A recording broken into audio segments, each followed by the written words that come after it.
There aren't many plants as treasured and revered around the world as these. Water lilies and lotuses are simply extraordinary. This vast collection in the Yarra Valley outside Melbourne has many unusual varieties, and I really want to find out some tips for growing them.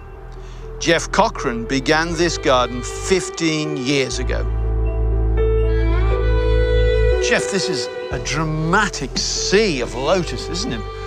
How long has it taken you to assemble this incredible collection of plants? Within 2 years, you've got a pretty good display of flowers. Is that right? Now, what is the difference between a lotus and a water lily? The water lily is basically growing on the water or just above the water. Yeah. The lotus stands well above the water. You're growing these here in a sort of cool, temperate climate. I imagine lotuses as being tropical plants. There's two types of lotus. Tropical lotus probably grow north of Townsville.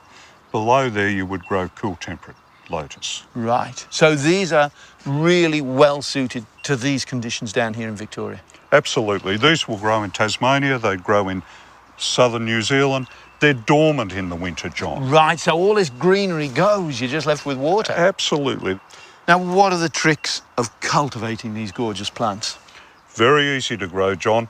All they need is some good soil under the water there to grow in and direct sunlight. So let's have a look at this flower. I can see why they're revered.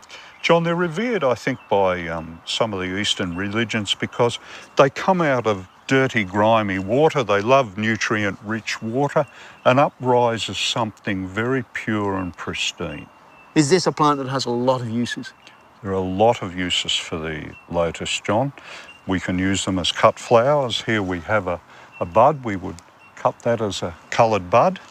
As it opens, we would snip the stem off and float it in a bowl. So it makes a very good cut flower.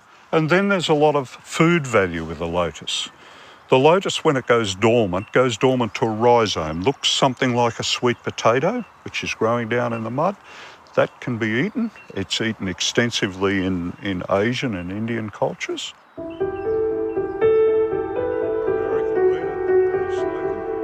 There are wonderfully exotic species of lotus and water lily growing here, including the spectacular Amazon lily.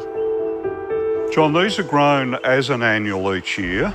We plant the seed here. The seed is here. It's only the size of a pea.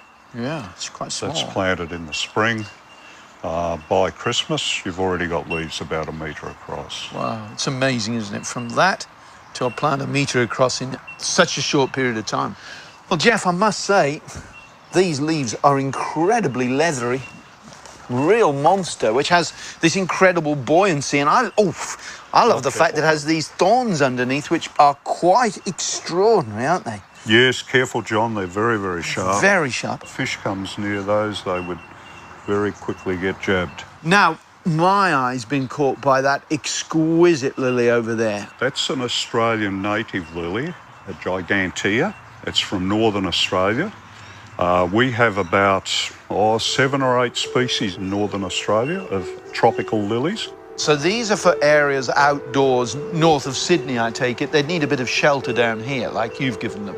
They need warm water temperatures and they need consistent warmth, so they don't want to get cold spells like we get. Yes, Sydney on, most of these tropicals will grow very, very well.